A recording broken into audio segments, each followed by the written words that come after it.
The millionaire never let anyone close, until a storm trapped them alone in the same bed all night. Before we explore all the details of this incredible story, tell us where you're following us from and the time. Subscribe to the channel so you don't miss a thing, and let's embark on this journey together. She could feel his eyes on her across the crowded room, but Maya Thompson refused to look back. The grand ballroom of the Whitmore estate buzzed with the kind of energy that only came from mixing old money with new ambition. Crystal chandeliers cast dancing shadows across marble floors, while Connecticut's elite mingled beneath oil paintings of long-dead ancestors.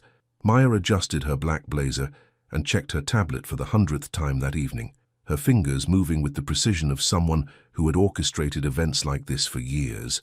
Ms. Thompson? A server appeared at her elbow, silver tray balanced perfectly. Mr. Cole is asking for you. Maya's stomach tightened. She'd been coordinating Adrian Cole's business events for 6 months now, and every interaction felt like walking on a tightrope over an abyss.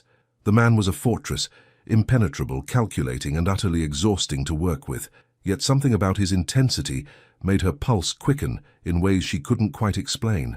She found him near the floor-to-ceiling windows, his broad shoulders outlined against the darkening sky outside. At 36, Adrian Cole commanded attention without trying. His tailored charcoal suit fit him like armor, and his dark hair was perfectly styled despite the humid evening air. But it was his eyes, deep brown, almost black in the dim lighting, that made people uncomfortable. They seemed to see everything while revealing nothing. "The weather service is predicting severe storms," he said without turning around, his voice carrying that familiar edge of authority. "How long until the last guest leaves?" Maya glanced at her tablet. "The auction ends in 40 minutes, followed by the closing remarks. Most guests should be gone by 10:30. Make it 10. His reflection in the window showed no emotion. "I don't want anyone caught on these roads if the storm hits early." She nodded, already calculating the adjustments needed to compress the timeline. This was why she was good at her job, anticipating problems before they became disasters. "I'll speak with the auctioneer and Ms. Thompson." He finally turned, and those penetrating eyes locked onto hers. For a moment, the noise of the party seemed to fade. "You'll be staying overnight. The roads will be impassable by midnight." It wasn't a request. With Adrian Cole, nothing ever was. "I appreciate the concern, but I can drive in bad weather. Connecticut back roads become rivers in storms like this." His tone brooked no argument. "The guest wing has several prepared rooms. Choose one." Maya felt heat rise in her cheeks. She'd spent years building her reputation as the event coordinator who could handle anything, anywhere. The idea of being stranded like some helpless damsel made her teeth clench. "Mr. Cole, I've been taking care of myself for 29 years. I think I can manage." Thunder rumbled in the distance, so deep it seemed to shake the windows. Adrian's lips curved into something that wasn't quite a smile. "Nature doesn't care about your independence, Ms. Thompson, but it should care about mine." Before she could respond, he was gone, disappearing into the crowd with the fluid grace of someone accustomed to ending conversations on his terms. Maya stared after him, her heart beating faster than it should. There had been something different in his voice just then, something almost protective. She shook her head, dismissing the thought. Adrian Cole protected his investments, nothing more, and tonight she was simply another asset he needed to keep safe. The next 2 hours passed in a blur of coordinated chaos. Maya compressed the auction timeline, expedited the closing remarks, and managed to clear the ballroom by 10:15. Guests hurried to their cars under increasingly aggressive wind gusts, their evening gowns and tuxedos no match for nature's growing tantrum. As the last limousine disappeared down the winding driveway, Maya stood in the empty ballroom, her reflection multiplied in the darkened windows. The silence felt heavy, almost oppressive after hours of chatter and laughter. She was alone in this massive house, with a man who made her feel simultaneously invisible and completely exposed. The staff left an hour ago. Maya spun around, her heart jumping. Adrian stood in the doorway, having changed from his formal suit into dark jeans and a cashmere sweater. The transformation was striking. He looked younger, more human somehow, but those eyes remained as unreadable as ever. "Smart of them," she managed, surprised by how steady her voice sounded. "The storm's getting worse." As if summoned by her words, lightning illuminated the room in stark white, followed immediately by thunder that seemed to shake the entire mansion. Rain began pelting the windows with increasing violence. "The guest wing is this way," Adrian gestured toward the stairs. I had Mrs. Henderson prepare the blue room before she left. Maya gathered her things, hyper-aware of his presence behind her as they climbed the grand staircase. The hallway stretched endlessly ahead, lined with doors that led to empty rooms. The isolation of their situation hit her suddenly. She was trapped in this enormous house with a man she barely knew, despite working for him for months. This one. Adrian opened a door to reveal a beautifully appointed room with a four-poster bed and its own fireplace. There are extra blankets in the armoire if you get cold. The heating system is old and temperamental in weather like this. Thank you. Maya set her purse on the antique dresser, acutely aware that he hadn't left yet. When she turned, she found him watching her with an expression she couldn't decipher. Maya. Her name on his lips sounded different somehow, softer, more personal than his usual formal address. I want you to know that working with you these past months has been... He paused, seeming to struggle with words that didn't come naturally to him. You're exceptional at what you do. The compliment caught her off guard. In 6 months, Adrian had never offered praise beyond a curt nod when events went smoothly.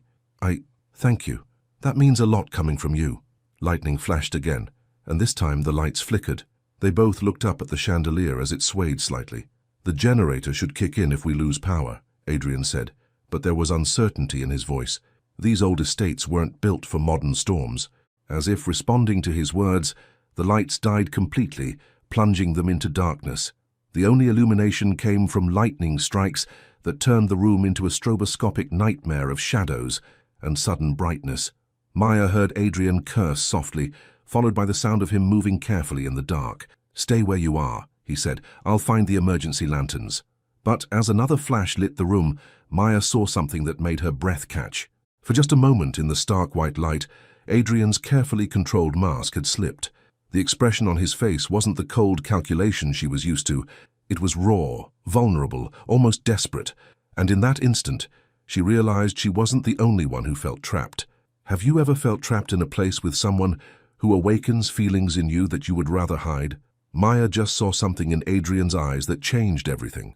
But is she ready to discover the secrets this mysterious man hides behind all that coldness? And more importantly, what would you do if you were in her place? Would you run away or get closer? Some barriers are built to keep the world out.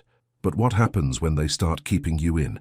The emergency lanterns cast dancing shadows across the blue room's walls, transforming familiar furniture into mysterious shapes. Maya sat on the edge of the four-poster bed, watching Adrian methodically check the windows for damage. Even in crisis, he moved with purposeful efficiency, but she couldn't shake the memory of that unguarded moment when the lights first failed. The phones are down too, Adrian said, setting his cell phone on the nightstand with barely contained frustration. Cell towers must be affected by the storm. Maya pulled her own phone from her purse, its screen showing no bars. So we're completely cut off. For now. He moved to the fireplace, kneeling to examine the logs stacked beside it. This room has the most reliable heating source in the house. The central system will fail without power. And these old mansions... He trailed off, his hands stilling on the kindling. What is it? Adrian's shoulders tensed almost imperceptibly. Nothing. Just bringing back memories I'd rather forget. There it was again, that crack in his armor. Maya found herself leaning forward, drawn by this glimpse of something real beneath his polished surface. Bad memories. He struck a match, the flame illuminating sharp angles of his face. I was 10 when we lost power during a blizzard at my grandmother's estate. Similar house, similar isolation. The match touched the kindling, and small flames began to lick at the logs. She died that night. Heart attack. The ambulance couldn't reach us until the next morning. Maya's breath caught. In 6 months of working together, Adrian had never shared anything personal, not even casual mentions of family or childhood. I'm sorry. She raised me after my parents died in a car accident. Adrian's voice remained steady, but his hands clenched slightly. Taught me that depending on others, hoping for rescue, it's a luxury most people can't afford. The fire crackled to life, filling the room with warmth and golden light. Adrian stood, brushing ash from his hands, and Maya saw him mentally rebuilding those walls she'd glimpsed crumbling moments before.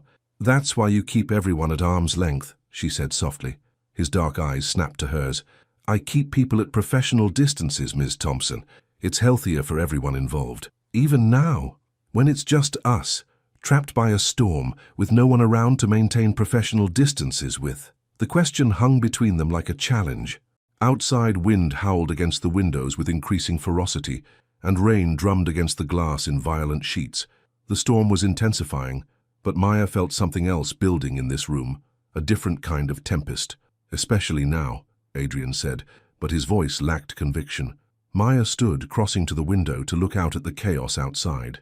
Tree branches whipped back and forth like dancers gone mad, and she could see debris flying across the lawn. How long do storms like this usually last? In this area, could be hours, could be days. Days. The word settled between them with weight Maya wasn't prepared for. She turned to find Adrian watching her, his expression unreadable in the firelight. "I should let you get some rest," he said, moving toward the door. "If you need anything—" Wait. The word escaped before Maya could stop it. Adrian paused, his hand on the doorknob. Where are you sleeping?" "My room is down the hall." "But you said the heating system would fail. Is there a fireplace there too?" A long pause. "No." Maya felt heat rise in her cheeks but pressed on. "That's ridiculous. You'll freeze." "I'll be fine." Adrian. His first name felt foreign on her tongue, intimate in a way that made her pulse quicken. "Be practical. This room is warm, it's safe, and—" She gestured to the large bed. "There's plenty of space." The silence stretched between them, filled only by the crackling fire and the storm's fury outside. Adrian's hand remained on the doorknob, but he didn't turn it. "Maya," her name again, spoken like he was testing how it felt. "That's not— We work together. It wouldn't be appropriate." "Since when do you care about what's appropriate versus what's logical?" Maya challenged. "You've never hesitated to make practical decisions before, even when they make people uncomfortable." Adrian turned slowly, and she saw something shift in his expression. "This is different." "How?" "Because—" He stepped away from the door, his carefully controlled facade finally showing cracks. "Because I've spent 6 months trying not to notice the way you bite your lip when you're concentrating, or how your eyes light up when you solve a problem everyone else thought was impossible. Or the fact that you're the only person who's ever called me out on my behavior and made me want to be better instead of just more successful." Maya's heart hammered against her ribs. "Adrian, you want to know why I keep people at professional distances?" He moved closer, and she could see gold flecks in his dark eyes. "Because the alternative terrifies me. Because letting someone close means giving them the power to leave. And I learned very young that everyone leaves, Maya. Everyone." The vulnerability in his voice broke something open inside her chest. This wasn't the cold, calculating businessman she'd been working with for months. This was a man who'd been protecting himself so long, he'd forgotten how to let anyone in. Lightning illuminated the room in stark white, and thunder crashed overhead so loudly that Maya instinctively stepped closer to Adrian. When the flash faded, she realized how close they were standing. Close enough that she could see the rapid pulse at his throat, could catch the subtle scent of his cologne, mixed with something uniquely him. "I'm not going anywhere," she whispered. "You say that now?" "I say that because it's true." Maya lifted her hand, hesitating just before touching his cheek. "Adrian, what if the person you're protecting yourself from isn't someone who wants to leave? What if it's someone who's been waiting for you to let them stay?" His eyes searched her face in the flickering firelight, and she watched him wage an internal battle between the safety of isolation and the terrifying possibility of connection.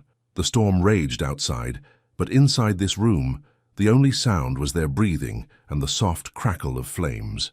Finally, Adrian reached up and covered her hand with his, pressing her palm against his cheek. His eyes closed briefly, and when they opened again, something fundamental had shifted. "I don't know how to do this," he admitted quietly. "Do what?" "Let someone see me. Really see me." Maya's thumb traced the line of his cheekbone, and she felt him lean into her touch. "You don't have to figure it out all at once. We have time." As if to emphasize her point, another thunderclap shook the house, and the wind outside screamed against the windows. They were trapped here together, cut off from the world and all its expectations. And for the first time in her life, Maya Thompson wasn't afraid of being stranded somewhere with someone. She was afraid of what would happen when the storm finally ended. Sometimes the most dangerous storms happen inside our own hearts. The fire had burned lower, casting longer shadows across the room as midnight approached. Maya and Adrian had settled into an unexpected rhythm.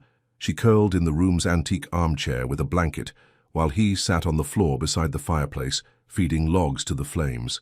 The pretense of him leaving had been quietly abandoned an hour ago, when another power surge killed even the emergency lighting in the hallway. "Tell me something," Maya said, breaking the comfortable silence that had settled between them. When you were a kid, before everything happened, what did you want to be when you grew up? Adrian paused in his methodical arrangement of the fire tools. That's a strange question. Is it? I'm trying to picture 10-year-old Adrian Cole, and all I can see is a tiny businessman in a three-piece suit. A sound escaped him. Not quite a laugh, but close. You're not far off. I was pretty serious even then. He settled back against the stone hearth, the firelight playing across his features. But I wanted to be an architect. Maya blinked in surprise. Really? I loved the idea of building something permanent, something that would last long after I was gone. His voice grew quieter. My grandmother had these old blueprints from the original construction of this house. I used to spend hours studying them, understanding how every beam and stone worked together to create something beautiful and enduring. What changed? Adrian's jaw tightened almost imperceptibly. Reality. After she died, I learned that beautiful, enduring things can be taken away in an instant. Money, investments, liquid assets, those are portable. You can protect them, move them, multiply them. Buildings burn down, people leave. He poked at the fire with unnecessary force. Security is more important than beauty.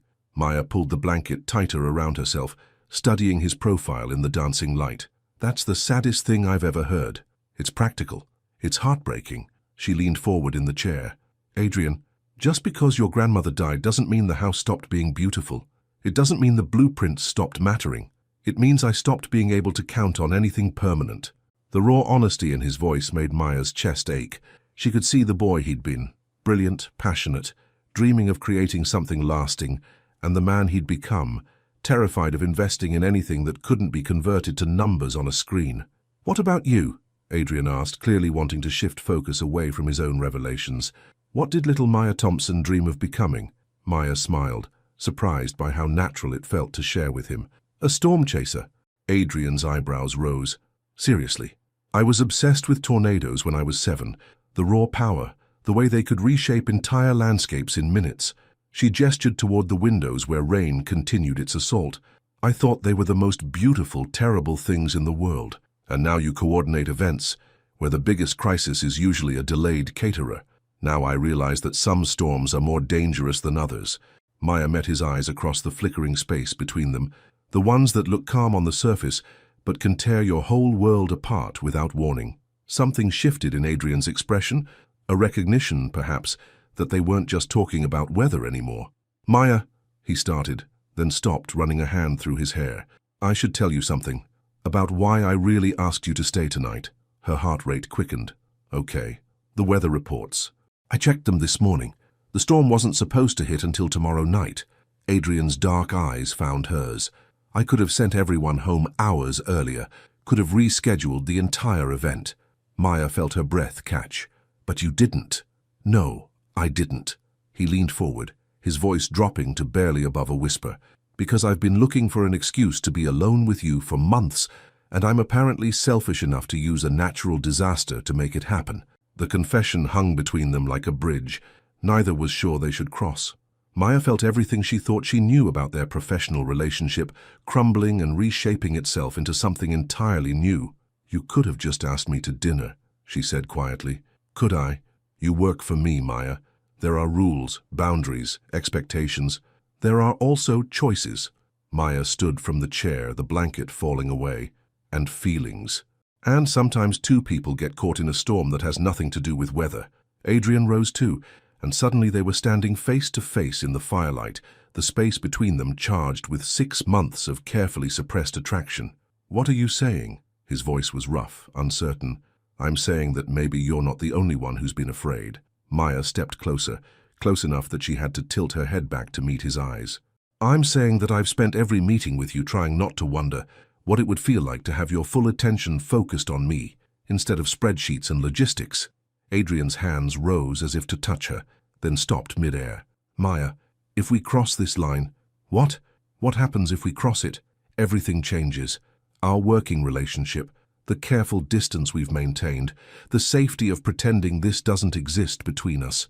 Maya reached up and caught his suspended hands in hers, pulling them down to rest against her waist. What if I don't want safety anymore? What if I want the storm? Adrian's breath caught, and Maya felt his hands tighten slightly on her waist.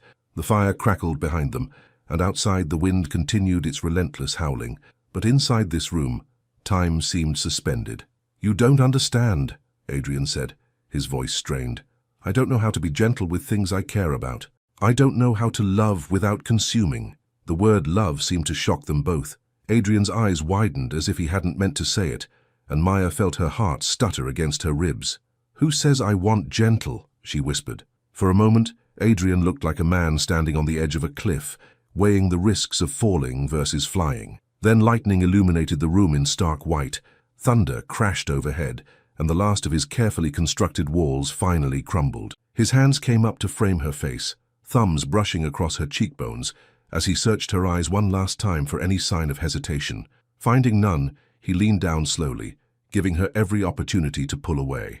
Maya rose on her toes to meet him halfway. The kiss was soft at first, tentative as if they were both testing whether this was real or just another fever dream brought on by isolation and firelight. But when Maya's arms wound around his neck and she pressed closer, something ignited between them that had nothing to do with the flames in the hearth. Adrian's control, so carefully maintained for months, finally snapped. His arms encircled her completely, lifting her slightly off the ground as the kiss deepened into something desperate and consuming. Maya had never been kissed like this, like she was air and water and everything essential for survival. When they finally broke apart, both breathing hard, Adrian rested his forehead against hers. "There's no going back from this," he said quietly. Maya smiled, her hands still tangled in his hair. "Good. I was getting tired of pretending I didn't want you to look at me the way you're looking at me right now." And as the storm raged outside, Maya realized she'd found something far more dangerous than any tornado she'd dreamed of chasing as a child. She'd found a man worth risking everything for. When you've spent your whole life building walls, someone breaking through feels like an earthquake. The space between them had evaporated completely. Maya found herself pressed against Adrian's chest, her hands splayed across the soft cashmere of his sweater, feeling the rapid beat of his heart beneath her palms. The kiss had changed everything. The air in the room felt electric, charged with possibility and the sweet terror of the unknown. "Maya?" Adrian whispered her name like a prayer, his hands still cradling her face. "Are you sure about this? Because once we—" She silenced him with another kiss, this one bolder, more certain. When they separated, her brown eyes held steady confidence that made his breath catch. "I've never been more sure of anything," she said. "The question is, are you?" Adrian's laugh was shaky, vulnerable. "I haven't been sure of anything since the moment you walked into my office 6 months ago and reorganized my entire filing system without asking permission. You hated that. I was terrified by how much I didn't hate it." His thumb traced her lower lip with reverent care. "You made chaos look like art, Maya. You made my controlled world feel alive." The confession hung between them, raw and honest. Maya felt something deep in her chest unfold, a warmth that had nothing to do with the fireplace, and everything to do with seeing this powerful, guarded man completely undone by her presence. "Show me," she whispered. "Show you what? Show me alive. Show me what Adrian Cole looks like when he stops calculating risks and starts feeling." Something shifted in his dark eyes, a surrender so complete it was almost frightening. His hands moved to her waist, and in one fluid motion he lifted her onto the antique writing desk near the window. The cold wood against her legs made her gasp, but Adrian's warmth immediately chased away the chill as he stepped between her knees. "You want to see me without control?" His voice was rough, edged with something dangerous and intoxicating. "You might not like what you find." Maya's hands fisted in his sweater, pulling him closer. "Try me." The storm outside intensified, as if nature itself was responding to the tension building in the room. Rain lashed against the windows with renewed fury, and wind howled through the trees like a living thing. But Maya barely heard it over the sound of her own heartbeat and Adrian's ragged breathing. His hands framed her thighs, fingers spreading wide as he leaned in to kiss the sensitive spot where her neck met her shoulder. Maya's head fell back, a soft sound escaping her lips that made Adrian's grip tighten. "Tell me about your storms," he murmured against her skin. "Tell me about those tornadoes you used to chase." Maya's eyes fluttered open, surprised by the question. "What?" "I want to understand." Adrian pulled back to look at her, his eyes intense in the firelight. "You said they were beautiful and terrible. What made them worth chasing?" Maya studied his face, recognizing the deeper question beneath his words. "The power," she said slowly. "The way they could take something ordinary, a field, a town, a life, and completely transform it, the way they proved that some forces are too big to control, too important to avoid. Even if they destroy everything in their path, sometimes destruction is the only way to build something new. Maya's hands moved to cup his face. Sometimes you have to let the storm tear down what isn't working, so something better can grow in its place. Adrian's eyes closed briefly, and when they opened, Maya saw years of carefully maintained control warring with desperate want. "I've spent 15 years building my life to be stormproof," he said quietly. "Everything calculated, protected, insured against loss. And how's that working for you?" A bitter smile touched his lips. "I'm rich, successful, and completely empty." What if you didn't have to be empty anymore? The question seemed to break something loose inside him. Adrian's hands slid up to tangle in her hair, and when he kissed her this time, it was with an intensity that bordered on desperation. Maya met him with equal hunger, her arms winding around his neck as she pulled him closer. "I don't know how to do this," Adrian breathed against her lips. "I don't know how to want someone this much without trying to possess them completely." "Then possess me," Maya whispered back and felt him go completely still. "You don't know what you're saying." "I know exactly what I'm saying." Maya leaned back to meet his eyes. "I'm saying I'm tired of safe. I'm tired of careful.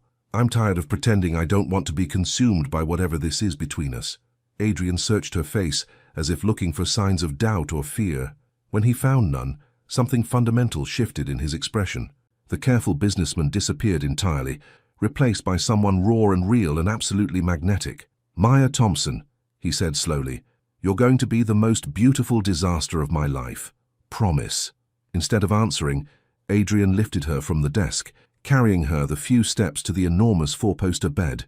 He set her down gently, his hands never leaving her waist, and for a moment they just stood there, looking at each other in the dancing firelight. "Last chance," Adrian said softly. "We can stop here, go back to being boss and employee, professional distance, safe boundaries." Maya reached for the hem of her blouse, pulling it slowly over her head. Adrian's sharp intake of breath was audible, even over the storm raging outside. "I told you," she said, stepping closer until there was no space left between them. "I don't want safe anymore." Thunder crashed overhead so loudly it seemed to shake the entire mansion, and the lights flickered one final time before dying completely. The only illumination came from the fire, casting their shadows large and intertwined against the wall. Adrian's hands trembled slightly as they traced the curve of her waist, as if he still couldn't quite believe she was real, that this was happening. Maya caught his hands in hers, steadying them, grounding him in the moment. "I'm here," she whispered. "I'm not going anywhere." And as the storm raged outside and the fire crackled in the hearth, Adrian Cole finally stopped running from the one thing that terrified him more than any business deal or financial risk.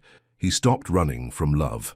The night stretched ahead of them, full of whispered confessions and gentle discoveries, while outside the Connecticut countryside was reshaped by wind and rain. But inside that room, two people who had spent years protecting themselves from exactly this kind of vulnerability finally surrendered to the storm they'd been fighting since the day they met. Some mornings change everything you thought you knew about yourself. Maya woke to the sound of silence.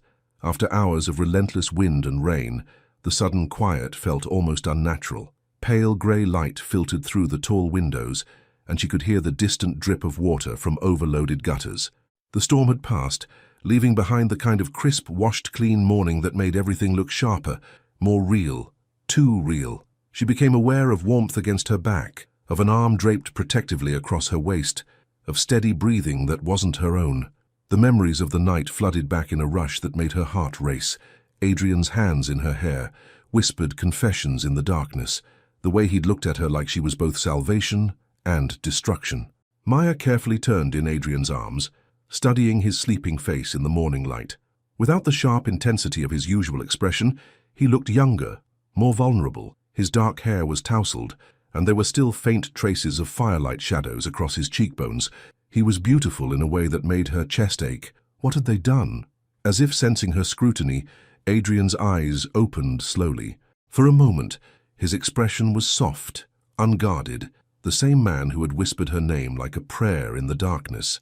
Then reality seemed to crash over him like a wave, and Maya watched his carefully constructed walls slam back into place. Maya. Her name sounded different in the harsh morning light, formal, distant. "Good morning," she said quietly, her stomach already knotting with dread. Adrian sat up abruptly, running both hands through his hair as he looked toward the windows. "The storm's over." "Yes." Maya pulled the sheet up to cover herself, suddenly feeling exposed in ways that had nothing to do with her state of undress. "It seems to be." The silence stretched between them, heavy with everything they weren't saying. Adrian stood and moved to the window, his movements sharp and controlled. Maya watched his reflection in the glass, saw the moment he fully transformed back into the cold, calculating businessman she'd worked for. "The road should be clear by noon," he said without turning around. "I'll call for a car service once the phones are working." Maya felt something cold settle in her stomach. "Adrian, last night..." He finally turned, but his dark eyes were shuttered, unreadable. "Last night was a mistake." The words hit her like a physical blow. Maya sat up straighter, pulling the sheet around herself like armor. "A mistake? We were trapped, isolated, caught up in the drama of the storm. It was an anomaly, a moment of poor judgment brought on by extraordinary circumstances." Each word was delivered with clinical precision, as if he were discussing a failed business venture rather than the most intense, intimate night of her life. Maya felt anger flare hot in her chest. "Poor judgment?"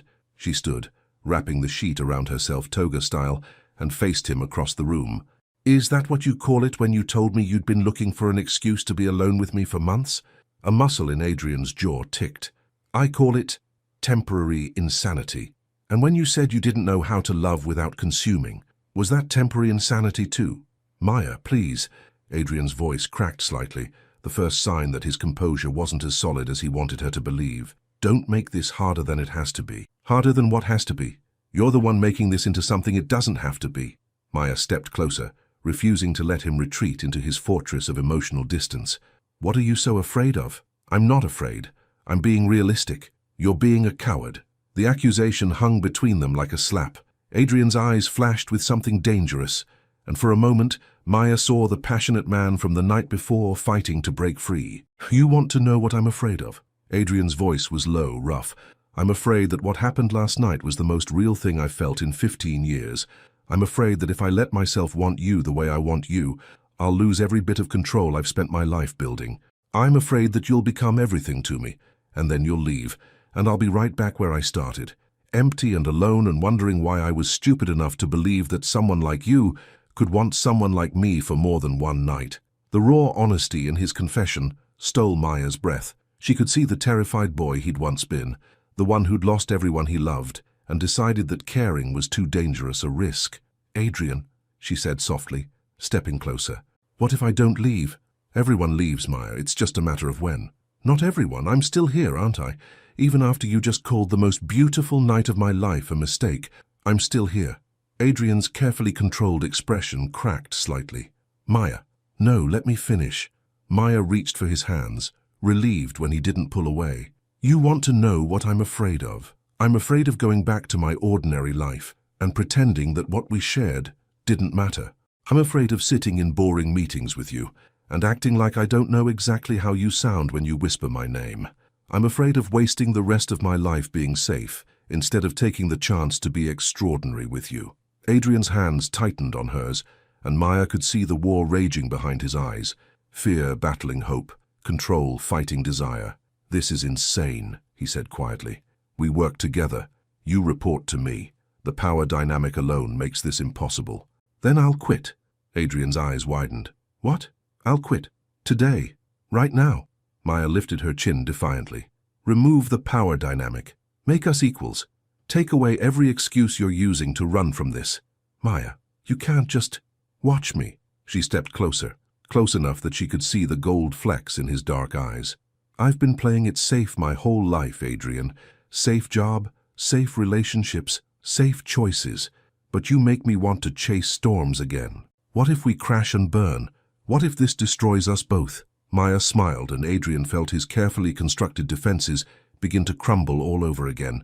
"Then we'll burn together. But what if we don't? What if we're extraordinary?"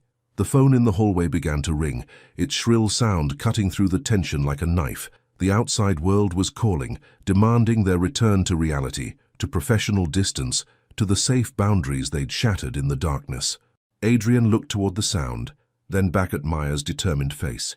She could see him calculating risks, weighing probabilities, trying to make this decision with his head instead of his heart. "The phone's ringing," he said unnecessarily. "Let it ring." But they both knew that sooner or later they would have to answer. The question was whether they would face the world together or retreat to opposite corners and pretend that the storm had never brought them together at all. Sometimes the biggest risk is refusing to take any risk at all. The phone continued its insistent ringing as Maya and Adrian stared at each other across the charged space of the morning-lit room. Maya could see the exact moment Adrian's fear won over his hope. His expression shuttered completely, and he stepped back from her as if she'd become dangerous. "I have to answer that," he said, his voice returning to the cool, professional tone that made Maya want to scream. "Adrian, don't do this." But he was already moving toward the door, pulling on his sweater from the night before. "Get dressed, Maya. The car service will be here soon." The dismissal in his tone was like ice water in her veins. Maya watched him leave, heard his footsteps echoing down the hallway, heard his voice answering the phone with crisp efficiency. In the space of 5 minutes, he'd transformed back into the untouchable businessman, leaving no trace of the vulnerable man who'd whispered confessions against her skin. Maya sank onto the edge of the bed, staring at the cold fireplace where embers still glowed faintly. The ashes of the night before, literally and figuratively. She'd offered him everything, laid her heart bare, promised to upend her entire life for the possibility of something real with him, and he'd called it a mistake. Anger flared hot in her chest, followed immediately by something worse, hurt so deep it felt like drowning. Maya Thompson had never begged for anyone's attention, had never made herself vulnerable to this degree, and she certainly had never offered to quit a job for a man. The fact that she'd done all three for Adrian Cole, only to be dismissed like an inconvenience, made her feel foolish and small. No, she stood abruptly, gathering her clothes from where they'd been scattered the night before. She refused to feel small. She'd offered Adrian a gift, her trust, her vulnerability, her heart, and if he was too much of a coward to accept it, that was his loss, not her failure. By the time Adrian returned 20 minutes later, Maya was fully dressed and packing the few personal items she'd brought to the estate. Her hair was pulled back in a severe bun, her expression carefully neutral. She looked every inch the professional event coordinator, except for the slight tremor in her hands that she couldn't quite control. "That was my assistant," Adrian said, hovering in the doorway. "The car will be here in an hour." "Fine." Maya didn't look up from folding her blazer. "Maya," Adrian's voice carried a note of uncertainty that made her finally meet his eyes. "About your job, what you said earlier, about quitting, forget it." Maya's voice was crisp, businesslike. "It was an emotional response to an emotional situation. We're both professionals. We can work together without letting personal feelings interfere." Something flickered across Adrian's face. Disappointment? Relief? Maya couldn't tell, and found she didn't care anymore. "Good," Adrian said, but the word sounded hollow. "That's good. Professional is better." "Professional is safer," Maya corrected, and saw him flinch slightly at the barb. "I understand now why you prefer it." The silence stretched between them, heavy with everything they weren't saying. Maya continued packing with mechanical precision, while Adrian watched from the doorway, neither of them willing to bridge the distance that had opened between them. "The Henderson account," Adrian said suddenly. "There's an event next month, a product launch in Manhattan. I'll need you to coordinate." "Send me the details Monday morning," Maya interrupted. "I'll handle it. Maya, I want you to know that your work, your professionalism, it's exemplary. Last night doesn't change that." Maya's hand stilled on her purse strap. "Last night doesn't change anything, apparently." "That's not what I meant, isn't it?" Maya finally turned to face him fully, and Adrian was struck by how different she looked. The warmth was gone from her brown eyes, replaced by a cool distance that felt worse than anger. "You've made it very clear that last night was an aberration. A moment of poor judgment that we're both going to pretend never happened. So let's do that, let's pretend." Adrian stepped into the room, his composure cracking slightly. "Maya, you don't understand. I'm trying to protect us both. I'm trying to protect you." "From what?" "From feeling something real, from taking a chance on something that could be incredible." Maya shouldered her purse, her movements sharp with suppressed emotion. "You know what the real mistake was, Adrian. It wasn't last night. It was me thinking that a man who spent 15 years building walls might actually want someone to tear them down. I do want—" "No, you don't." Maya moved toward the door, and Adrian had to step aside to let her pass. "You want control. You want safety. You want the illusion of connection without any of the risk, and that's fine, that's your choice. But don't insult me by pretending it's for my own good. Adrian followed her into the hallway, desperation creeping into his voice. Maya, please, I'm not good at this. I don't know how to be what you need. Maya stopped at the top of the grand staircase and turned back to him. For a moment, Adrian saw a flash of the woman who'd challenged him the night before, who'd seen through his defenses and refused to let him hide. You know what I needed, Adrian. I needed you to be brave enough to try, that's all. Just try. Her voice softened slightly, and Adrian felt his chest tighten with regret. But bravery isn't something that can be taught or convinced or reasoned into existence. Either you have it, or you don't. And you think I don't? Maya's smile was sad, resigned. I think you're the most powerful, successful, brilliant coward I've ever met. And I think you're going to spend the rest of your life wondering what might have happened if you'd been brave enough to take the leap. The words hit Adrian like physical blows. He watched Maya descend the staircase with fluid grace, her spine straight and her head high. Even in retreat, she was magnificent, strong and proud and utterly out of his reach. He wanted to call after her, wanted to run down those stairs and tell her she was right, that he was a coward, that the thought of losing her terrified him more than the thought of being alone. But his feet remained rooted to the floor, his voice trapped in his throat by 15 years of learned self-protection. From the bottom of the stairs, Maya looked up at him one last time. The car's here, she said quietly, though Adrian hadn't heard anything. Goodbye, Adrian. And then she was gone, walking out of the foyer and out of his life with the same quiet dignity she'd brought to everything else. Adrian stood at the top of the stairs, listening to the sound of car doors slamming and engines starting, feeling the vast emptiness of the mansion close around him like a tomb. He'd gotten what he thought he wanted: safety, distance, control. His fortress was intact, his walls higher than ever. So why did victory feel so much like devastating loss?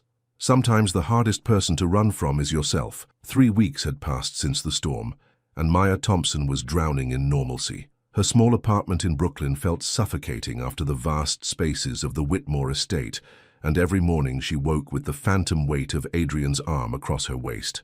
Coffee tasted wrong. Sleep came in fragments.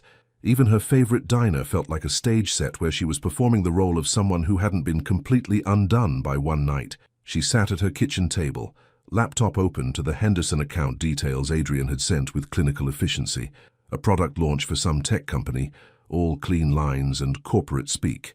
No mention of their night together, no acknowledgement that anything had changed. Just professional correspondence that read like it had been written by a stranger. Maya's phone buzzed with a text from her best friend Kendra. Coffee later.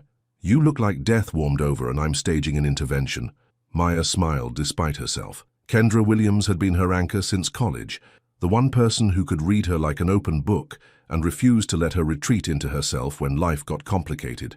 She needed that right now. 20 minutes later, Maya sat across from Kendra in their usual spot at Grind Coffee, watching her friend's dark eyes narrow with concern.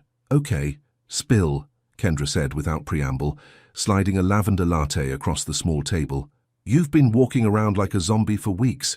What happened with the mysterious billionaire boss? Maya nearly choked on her coffee. What makes you think this has anything to do with Adrian? Because 3 weeks ago you came home from that fancy Connecticut event looking like you'd been struck by lightning, and ever since then you've been moping around like someone stole your favorite toy. Kendra leaned forward, her voice gentling. Talk to me, Maya. The whole story spilled out. The storm, the isolation, the way Adrian had looked at her like she was both salvation and destruction. The morning after, when he'd retreated behind his walls so completely, it was like the night had never happened. So, let me get this straight, Kendra said when Maya finished. You offered to quit your job for this man, basically threw yourself at his feet, and he called it a mistake. He was scared, Maya said weakly, then immediately felt annoyed with herself for defending him. Honey, we're all scared. The difference is, some people let fear rule their lives and others decide to be brave anyway. Kendra reached across the table to squeeze Maya's hand. The question is, what are you going to do about it? What do you mean? I mean, are you going to let Adrian Cole's cowardice dictate the rest of your life? Are you going to keep coordinating his events and pretending your heart doesn't skip a beat every time you see his name in your inbox? Maya stared into her latte, seeing Adrian's face reflected in the foam. What choice do I have? He made his decision. And you made yours. You chose to fight for something real. Don't let his fear make you give up on that. Meanwhile, across Manhattan, in his corner office overlooking Central Park, Adrian Cole was discovering that success felt remarkably like failure when you had no one to share it with. The Henderson deal had closed ahead of schedule, bringing in more money than some small country's GDP, but the victory felt hollow. He stood at his floor-to-ceiling windows, watching the city move below him like ants in a colony. Organized, purposeful, utterly predictable, safe. This was the life he'd built, the fortress he'd constructed to protect himself from the chaos of caring about anyone. So why did he feel like he was suffocating? "Mr. Cole?" His assistant Dominique appeared in the doorway, tablet in hand. "Ms. Thompson is here for the Henderson briefing." Adrian's heart stuttered against his ribs. Maya, here, in his office, for the first time since that morning at the estate. "Send her in." Adrian moved behind his desk, needing the barrier between them. When Maya entered, she looked every inch the professional. Navy blazer, hair in a perfect chignon, expression coolly polite. But Adrian caught the slight tremor in her hands as she set her portfolio on his desk, and he hated himself for noticing, for still knowing her tells. "Good morning, Mr. Cole," Maya said, her voice steady and formal. "I have the preliminary concepts for the Henderson launch." Mr. Cole, not Adrian. The distance in that formal address felt like a slap. "Of course, please sit." Maya remained standing. "This won't take long. The venue options are in the folder. I've narrowed it down to 3 locations based on your specifications. The Meridian Gallery has the best lighting for product photography, but the Astor Hall offers more prestige value." She spoke with crisp efficiency, but Adrian found himself studying her face rather than listening to her words. There were faint shadows under her eyes that hadn't been there before, and she'd lost weight. She looked fragile in a way that made his chest ache. "The catering proposals are in the 2nd section," Maya continued, flipping through pages with mechanical precision. "I've included both traditional and contemporary options, though I'd recommend staying classic for this demographic." Maya, her hands stilled on the papers. "Yes? How have you been?" The question hung between them, loaded with everything they weren't saying. Maya's professional mask slipped slightly, and for a moment Adrian saw the woman who'd offered him her heart in a firelit room. "I've been fine," she said carefully. "Busy. The Thornfield wedding is next week, and the corporate retreat season is starting early this year." "Good. That's good." Silence stretched between them, heavy with the weight of everything they'd shared and everything they'd lost. Adrian wanted to tell her that he hadn't slept properly in 3 weeks, that he kept finding excuses to drive past her building, that he'd started and deleted 100 text messages to her. Instead, he said nothing. "Was there anything else?" Maya asked, already gathering her papers. "The Henderson event. I'll need you to coordinate directly with their marketing team. There may be some late nights, some travel involved." Maya's spine straightened. "Of course, I'll handle whatever the job requires." "Maya, I want you to know that your work is exemplary. You've mentioned that." Maya's voice carried an edge of ice that made Adrian flinch. "If that's all, I have another appointment." She turned to leave, and Adrian felt panic claw at his chest.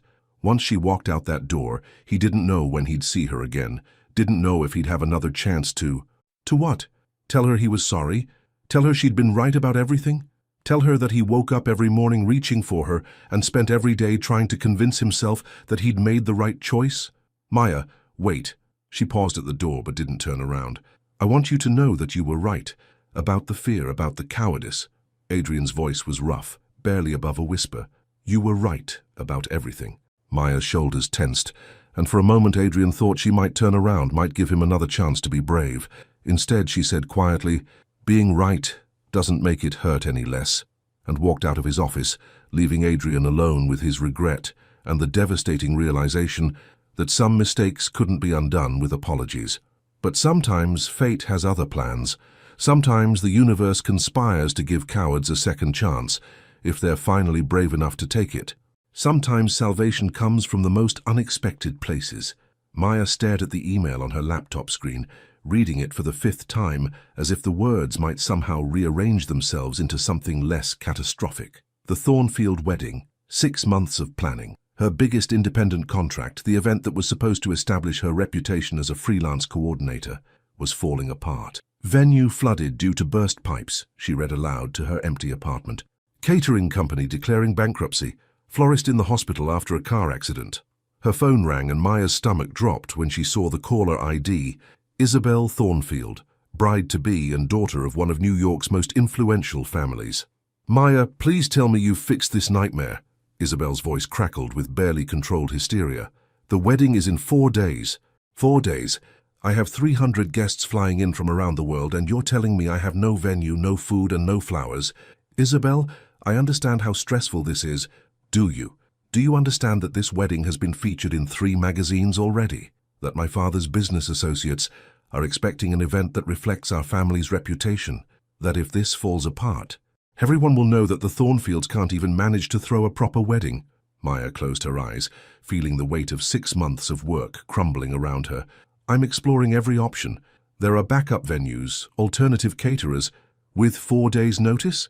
Maya, I trusted you. My mother said I should have gone with Preston Events from the beginning, but I believed you when you said you could handle this." Preston Events.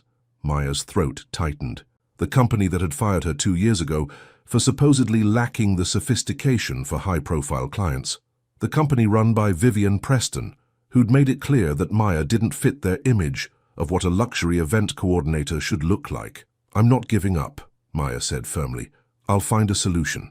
You have 48 hours. Isabel's voice was ice-cold. "If you can't fix this, I'll have no choice but to hire someone else and sue you for breach of contract." The line went dead. Maya set her phone down with shaking hands and stared at the disaster spread across her laptop screen. 48 hours to save her career, her reputation, and quite possibly her entire future. Her phone buzzed with a text from an unknown number. "Heard about the Thornfield situation. If you need help, you know where to find me. Adrian." Maya's heart stopped. How did he even know about this? But more importantly, why did her first instinct feel like relief? She typed and deleted a dozen responses before finally settling on, "I can handle this myself." His reply came immediately. "I know you can, but you don't have to." Maya stared at the message for a long time. Pride warred with desperation in her chest. Accepting help from Adrian would mean admitting defeat, would mean swallowing her anger and hurt, and facing the man who'd called their night together a mistake. But it might also mean saving everything she'd worked for. Another text arrived. "My office. 1 hour. Come or don't. Your choice. But I have solutions." An hour later, Maya stood outside Adrian's building, her pride and her pragmatism engaged in an epic battle. She dressed carefully, her best black suit, her confidence armor. If she was going to face Adrian Cole again, she was going to do it on her terms. His assistant Dominique waved her through immediately, as if Adrian had been expecting her. Maya found him standing at his office windows, hands clasped behind his back, looking out at the city skyline. "Thank you for coming," he said without turning around. "I haven't agreed to anything yet," Maya replied, setting her purse down with deliberate care. "I'm here to listen."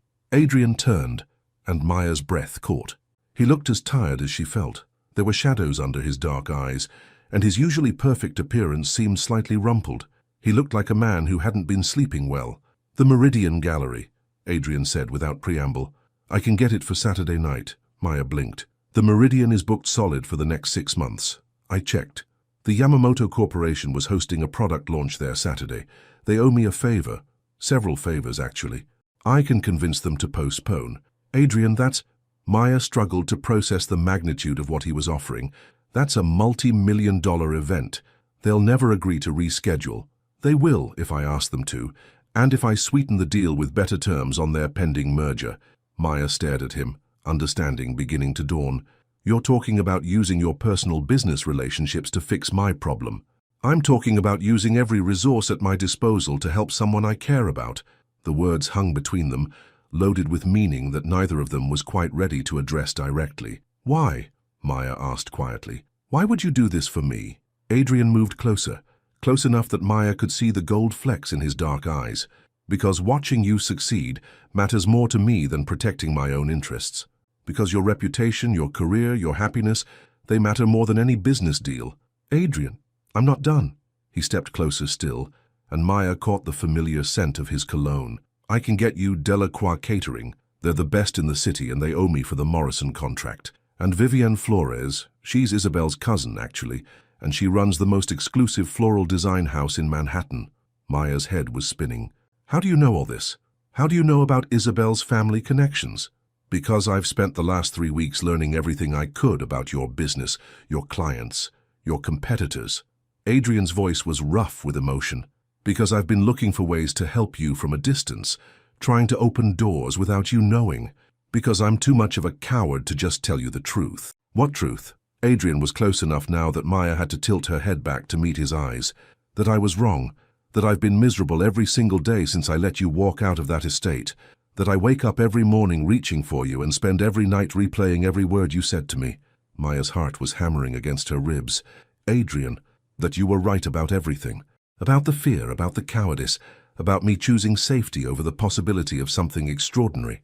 Adrian's hands rose as if to cup her face, then dropped to his sides. That I love you, Maya Thompson, and I've been too terrified to say it, because loving you means risking everything I've spent my life protecting myself from. The confession hung between them, like a bridge waiting to be crossed. Maya felt tears prick at her eyes, not from sadness but from the overwhelming relief of finally hearing the words she'd needed him to say weeks ago. You love me, she repeated quietly, desperately, completely, to the point where I'm willing to call in every favor, leverage every relationship, and risk my entire reputation just to see you smile again. Maya was quiet for so long that Adrian began to worry he'd misread everything, that he was too late, that the damage he'd done was irreparable. Finally she spoke. The Thornfield wedding. If we do this together, if you help me save this event, was what happens after? Do we go back to professional distance? Do you disappear again the moment things get real? Maya, because I can't do this again, Adrian. I can't let you save my career and then break my heart a second time. I won't survive it. Adrian reached out slowly, giving her every opportunity to pull away, and took her hands in his. Then let me prove it to you. Let me show you that I'm finally brave enough to be the man you deserve. And as Maya looked into Adrian's eyes, she realized that sometimes the biggest storms weren't the ones that threatened to tear you apart. They were the ones that brought you exactly where you needed to be. Sometimes love isn't about grand gestures. It's about showing up when everything is falling apart. 47 hours until the Thornfield wedding, and Maya's apartment had been transformed into a war room. Papers covered every surface. Her laptop showed 17 open tabs, and 3 phones buzzed constantly with updates from vendors across the city. But for the first time in days, Maya felt like she could breathe. Adrian sat at her small kitchen table, his sleeves rolled up and his tie loosened, working his own phone with the focused intensity of a general commanding troops. Watching him operate from her modest Brooklyn apartment instead of his glass tower in Manhattan felt surreal, like seeing a powerful engine running in an entirely different machine. Delacroix will do the full menu, Adrian said, hanging up from his 4th call of the morning. They're flying in their head chef from Paris and they'll handle everything from cocktail hour through the reception. Maya looked up from her vendor spreadsheet, amazed. Adrian, their waiting list is 2 years long. How did you...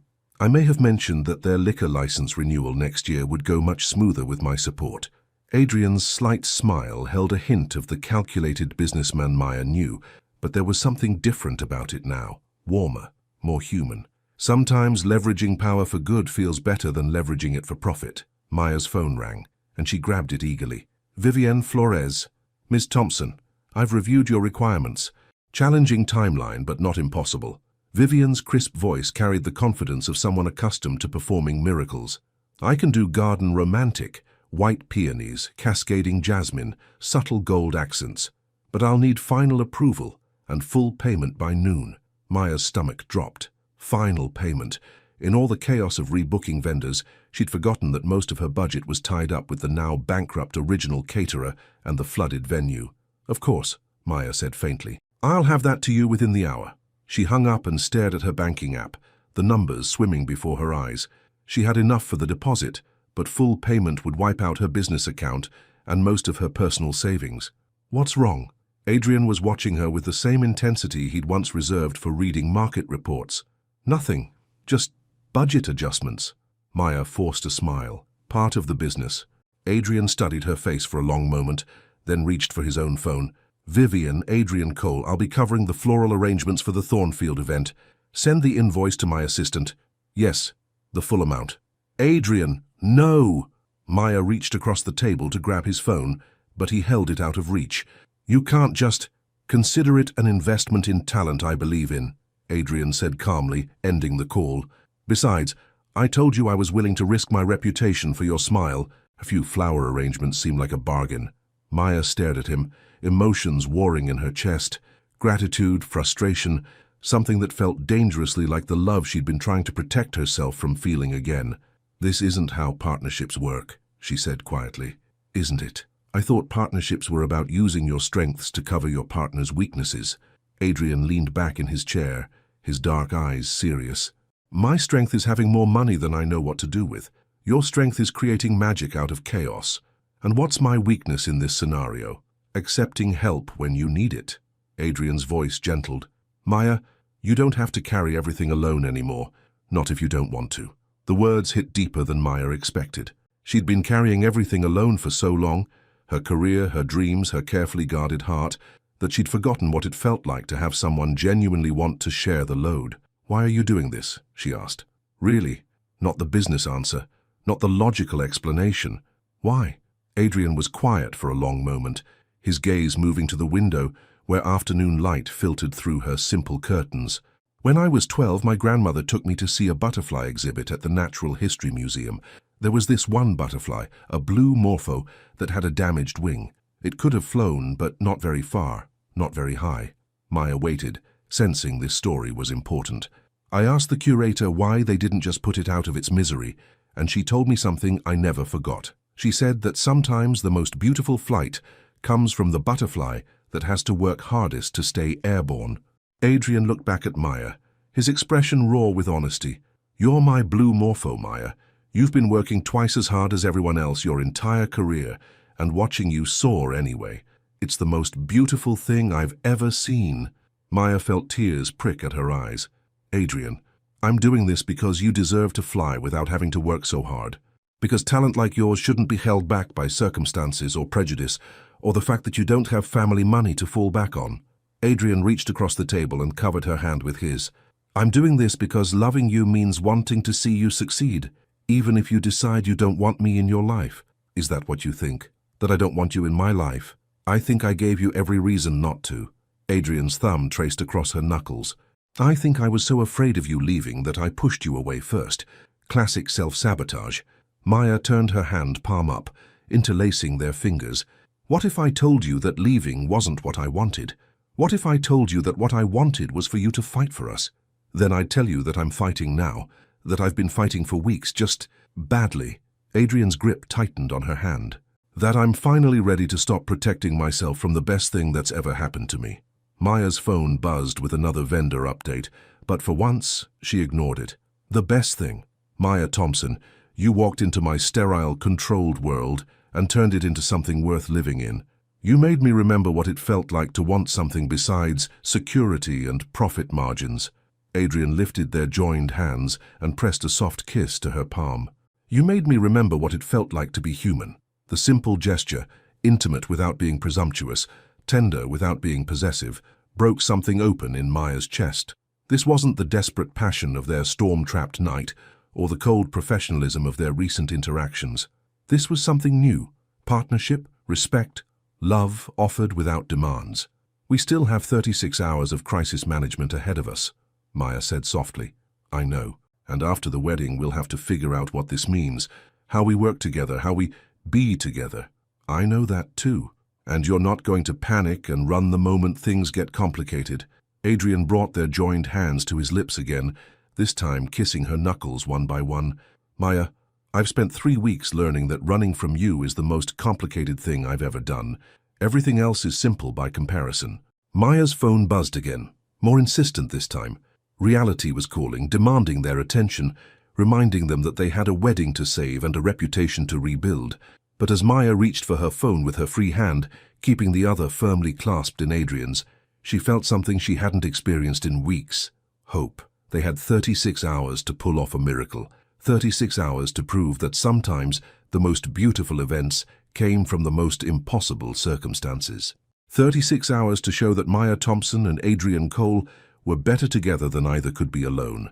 The most beautiful moments are born from the perfect combination of chaos and love. The Meridian Gallery had been transformed into something from a fairy tale. Cascading white peonies and jasmine created ethereal archways, golden light filtered through crystal chandeliers, and the scent of romance filled the air. Maya stood at the edge of the reception space, watching 300 of New York's elite mingle in the soft glow of candlelight, and felt her heart swell with pride. They had done it. Against impossible odds, with less than 48 hours, she and Adrian had created magic. The bride's father just told me this is the most elegant wedding he's ever attended. Adrian appeared at her elbow, immaculate in his black tuxedo. He wants to recommend you to everyone he knows. Maya smoothed her midnight blue evening gown, the one Adrian had insisted she buy for tonight. I can't believe we actually pulled this off. I can. Adrian's voice was warm with admiration. You were magnificent today, watching you coordinate 17 vendors, calm 3 separate vendor crises, and somehow make Isabel stop hyperventilating. It was like watching an artist create a masterpiece in real time. Maya felt heat rise in her cheeks. We did it together. No, Maya. I made some phone calls and wrote some checks. You created art. Adrian gestured toward the reception, where guests were dancing beneath twinkling lights while others sampled delicate hors d'oeuvres. This is all you. Before Maya could respond, Isabel Thornfield appeared in a rustle of silk and pearls, her face glowing with happiness. Maya, Adrian, Isabel grasped both their hands. I cannot thank you enough. This is beyond anything I dreamed of. Mother is beside herself with how perfect everything is, and Harrison's family keeps asking who our event coordinator is. I'm so glad you're happy, Maya said, meaning every word. It's exactly what you deserved. More than happy, I'm in awe. When everything fell apart, I thought my dream wedding was ruined. But this is better than what we originally planned. Isabel beamed at them both. You two make quite a team. Please tell me you'll be working together on future events. Maya and Adrian exchanged a glance loaded with meaning. We're exploring that possibility, Adrian said carefully. As Isabel floated away to rejoin her new husband, Maya felt Adrian's hand find hers. The simple contact sent warmth shooting up her arm, and she realized that somewhere between crisis management and vendor coordination, they'd found their rhythm again. Not the desperate intensity of their storm-trapped night, but something steadier, deeper, the rhythm of true partnership. Maya, Adrian's voice was soft, intimate despite the crowd around them. Can we talk? Privately? She nodded, letting him lead her through the gallery to a quiet alcove overlooking the garden. Moonlight streamed through tall windows, casting silver patterns on the marble floor. What is it? Maya asked, though something in Adrian's expression made her pulse quicken. This week, working with you, seeing what we can accomplish together. Adrian turned to face her fully, his dark eyes intense in the moonlight. It's shown me what I've been too afraid to see before, which is that loving you isn't the risk I thought it was. That losing you is the only real risk I can't afford to take. Adrian reached into his jacket pocket, and Maya's breath caught as he pulled out a small velvet box. Maya Thompson, I know this is crazy. I know we've known each other for less than a year, and most of that time I was too much of a coward to admit how I felt. Adrian, Maya's voice was barely a whisper, but I also know that what we have is extraordinary, that the way you challenge me, support me, make me want to be better, that's not something that comes along twice in a lifetime. Adrian dropped to one knee, and Maya felt the world tilt around her. I'm not asking you to marry me tonight. I'm asking if you'll take the chance that we might be each other's forever. He opened the box to reveal a stunning vintage engagement ring, a classic solitaire surrounded by smaller diamonds, elegant and timeless, and absolutely perfect. It was my grandmother's, Adrian said quietly. The woman who taught me that loving someone means protecting them, even when you're terrified. She would have loved you, Maya. She would have said you were exactly what I needed to become the man I was meant to be. Maya stared at the ring, her heart hammering against her ribs. 6 months ago, if someone had told her she'd be receiving a proposal from Adrian Cole in the middle of a wedding reception, she'd have laughed. Now looking down at his earnest face in the moonlight, it felt like the most natural thing in the world. You're right, she said softly. This is crazy. Adrian's expression faltered slightly. Maya, it's crazy because I've been in love with you since that night in Connecticut, and I was starting to think you'd never be brave enough to feel the same way. Maya sank to her knees in front of him, her evening gown pooling around them like water. It's crazy because yes, Adrian Cole, yes, I'll take that chance. Yes, I want to build something extraordinary with you. Adrian's face transformed, relief and joy and love, combining into an expression so beautiful it made Maya's chest ache. Are you sure? Because I come with a lot of baggage and control issues, and a tendency to overthink everything. And I come with student loans and trust issues and a stubborn streak a mile wide. Maya cupped his face in her hands. But I also come with the absolute certainty that we're better together than apart. Adrian slipped the ring onto her finger with trembling hands, and Maya marveled at how perfectly it fit, as if it had been waiting for her all along. I love you, Adrian whispered, his forehead touching hers. I love your strength and your kindness and the way you make impossible things look easy. I love that you see the best in people, even when they can't see it themselves. I love you too, Maya whispered back. I love your brilliant mind and your generous heart, and the way you've learned to be vulnerable. I love that you're willing to risk everything for love. Around them, the wedding reception continued in soft music and laughter, but Maya felt like they were in their own private world. Adrian kissed her then, soft and sweet and full of promise, and Maya tasted their future on his lips. Challenges and triumphs, quiet mornings and grand adventures, all of it theirs to build together. When they finally separated, Adrian smiled with more joy than Maya had ever seen from him. So what happens now? Do we go back to the reception and pretend this didn't just happen? Maya laughed, feeling giddy with happiness. We go back to the reception and celebrate. We celebrate Isabel and Harrison's new beginning, and we celebrate ours. And then? Then we plan our own wedding. Maya's grin was radiant. And Adrian, I'm thinking something simple. Maybe just a small ceremony during a thunderstorm with a fireplace and no other guests. Adrian's laugh was rich and warm. Whatever you want, future Mrs. Cole, as long as you promise me one thing. What's that? Promise me that no matter what storms come our way, we'll weather them together. Maya stood and pulled Adrian to his feet, their hands still clasped together. I promise, through every storm, every challenge, every beautiful moment, together. As they walked back toward the reception, Maya caught sight of their reflection in the gallery windows. Two people who had found their perfect match in each other, ready to face whatever came next with love as their anchor. And as they rejoined the celebration, Maya realized that sometimes the most perfect storms weren't the ones that tore your life apart. They were the ones that brought you exactly where you belonged. 1 year later, Maya Cole stood in the grand foyer of the newly opened Thompson Cole Event Design headquarters, watching the controlled chaos of her team preparing for their biggest launch yet. Sunlight streamed through floor-to-ceiling windows, illuminating the elegant space that perfectly blended Adrian's sophisticated taste with her own warm, inviting style. Mrs. Cole, the mayor's office just confirmed for tonight, Kendra Williams called from across the marble floor, her new title of creative director suiting her perfectly. And the Times photographer will be here at 7. Maya smiled, still feeling a small thrill at hearing her married name. 6 months ago, she and Adrian had exchanged vows in a small ceremony at the Whitmore estate, the same room where they'd first discovered their love, with only family and close friends present as witnesses. The storm clouds that had gathered that afternoon had seemed like a blessing rather than a threat. Maya, Adrian's voice carried across the space, and she turned to find him emerging from the executive offices, looking devastatingly handsome in his navy suit. Even after a year together, the sight of him still made her pulse quicken. How are the final preparations going? He asked, reaching her side and pressing a soft kiss to her cheek. Perfectly chaotic, just how I like it. Maya gestured toward their team where designers, coordinators and caterers moved with practiced efficiency. Tonight's launch party will establish Thompson Cole as the premier luxury event company in New York. It already is, Adrian said confidently. 6 months in business and we're already booked solid through next year. Maya leaned against him, marveling at how natural it felt to share her dreams with someone who believed in them as much as she did. Remember when you said partnerships were about using strengths to cover weaknesses? I remember.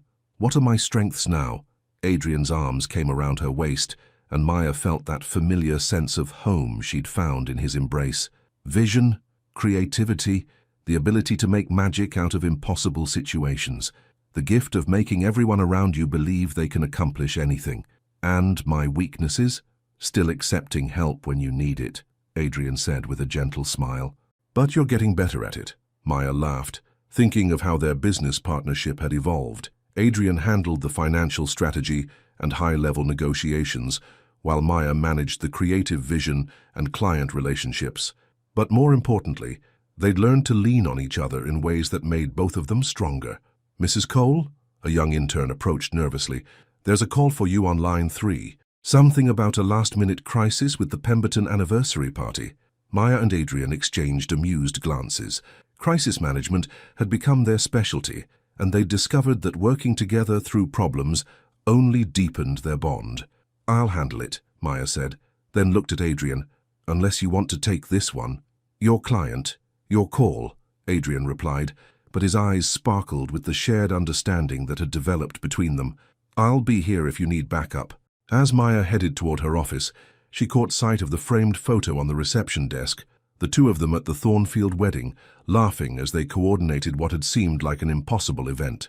They looked like partners in every sense of the word, equal forces creating something beautiful together. "Maya," Adrian's voice stopped her at the office door. When she turned, he was holding an envelope with their company logo. "This came in today's mail. I thought you might want to see it." Maya opened the envelope to find a handwritten note. "Dear Mr. and Mrs. Cole, my daughter's wedding 6 months ago was the most beautiful day of our family's life. When disaster struck and it seemed like everything was ruined, you two stepped in and created something even more magical than we'd originally planned. But more than that, watching you work together, the way you supported each other, trusted each other, brought out the best in each other, reminded us all what true partnership looks like. Thank you for saving our daughter's wedding, but more importantly, thank you for showing us that love isn't just about the celebration. It's about the quiet moments when two people choose to face life's storms together." With eternal gratitude, the Thornfield family, Maya felt tears prick at her eyes as she finished reading. "They get it," she said softly. "Get what?" "What we learned, that the most beautiful things come from working through the storms together, not avoiding them." Adrian moved to stand behind her, his arms encircling her waist as they both looked out at their thriving business, their dedicated team, the life they'd built together from what had started as one impossible night. "Do you ever regret it?" Maya asked quietly. "Giving up the safety of your fortress for all this beautiful chaos?" "Never." Adrian's voice was certain, warm. "You know what I regret?" "What?" "Waiting so long to be brave enough to let you in." Adrian turned her in his arms so they were facing each other. "You taught me that safety isn't about avoiding risk. It's about finding someone worth risking everything for." Maya rose on her toes to kiss him, soft and sweet and full of the promise of all their tomorrows. When they separated, she rested her forehead against his. "I love you, Adrian Cole, storm chaser, wall breaker, builder of beautiful, impossible things. I love you too, Maya Cole, my partner in everything that matters." Outside their windows, New York hummed with its endless energy, full of couples planning weddings, families celebrating milestones, people looking for someone who could help them mark the most important moments of their lives. And inside Thompson Cole Event Design, two people who had learned that love was the most extraordinary event of all, prepared to help others create their own magic. The afternoon storm clouds that had been gathering finally opened up, sending rain cascading down the windows in silver sheets. But Maya and Adrian stood together, watching the downpour, no longer afraid of storms. After all, storms had brought them together, and they'd learned that some storms don't destroy, they transform, they cleanse, they make space for new growth, they make room for love to bloom. The end. A final question for you. Have you ever found yourself in an unexpected storm that led you exactly where you needed to be? Sometimes the detours life forces on us become the most important journeys we ever take. What would you do if fate trapped you with someone who could change your entire world? Your participation in our channel is very important. Please leave your thoughts in the comments. Thank you so much for watching until the end. If you enjoyed this story, don't forget to subscribe to the channel, leave a like, and comment your thoughts. Your participation is very important to us. See you next time.